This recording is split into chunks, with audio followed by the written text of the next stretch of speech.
This was a vengeful, hateful act of violence targeting Jews in Boulder, Colorado. To my right, that's when I saw the big explosion, and that's where the woman was very severely injured because her clothes were burned into her skin. It took 7 or 8 of us to put the fire out on her. He said he wanted them all to die. He had no regrets, and he would go back and do it again.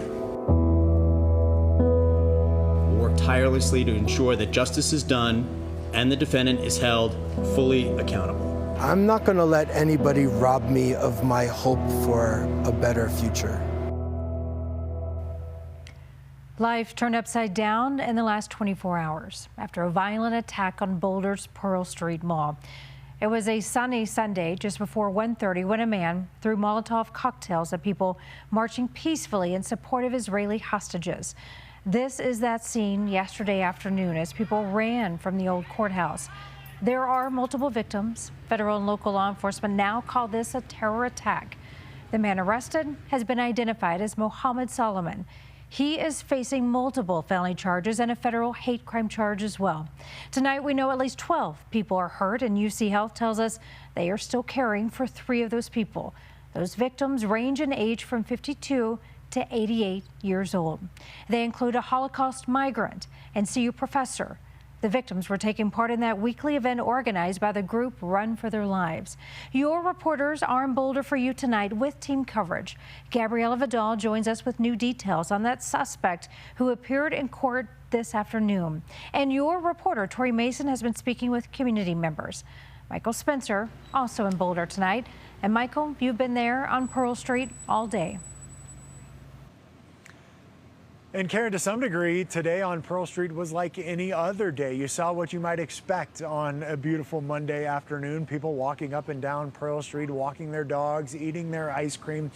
But you also saw what is behind me in a vigil paying respects to those people who were attacked yesterday. People came by, they brought flowers. Some people just came by and stood in silence for a couple of minutes. I saw one family get out of their car. It was a mom and dad and their teenage daughter. They got out, they stood for a couple of minutes, didn't say much, and then simply got in their car and drove away. I want to bring in your reporter, Sarah Horbakowitz, who covers this community here in Boulder. And Sarah, you and I were here this evening, and at about 7 o'clock, we saw a church group here in Boulder gather together to recognize those victims and kind of pay their respects, if you will. Yeah, and it was really emotional. You know, we stood there while they gathered, and there was a lot of prayer leaning on one another, and they said thinking about their Jewish brothers and sisters. So really looking to the Jewish community as well. And they all turned inward and looked to each other for that support. That's something I saw as I visited synagogues across the community today, because this isn't only my community as a reporter,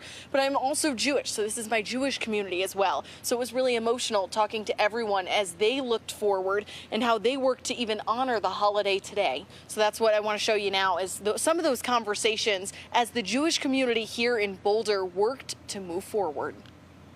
He gave me a call on my cell phone at home, and he said there was just an incident. I'm here at Pearl Street. Somebody threw a Molotov cocktail at the walkers. That's how Rabbi Fred Green found out members of the Jewish community in Boulder were attacked, burned by a man who said he planned to kill those who marched for Israeli hostages. And I started working with a couple of the other rabbis to figure out what do we need to do to take care of our community.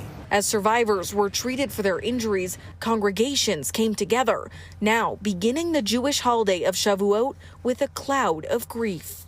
We gave opportunities for people to share and listen and ask for help and to pray and sing and just to be together. The chance to pray together is what brought Brandon Naster and his family up from Denver. My first instinct was to continue the holiday and to come up here and be with close friends. Turning towards his Jewish community, along with so many others in this time of need. No matter what happens around us, the Jewish holidays are still going to be here and the Jewish people are going to be here. All while Rabbi Green continues to push for a better future, one where holiday celebrations may not need armed guards. I can't make a safe space.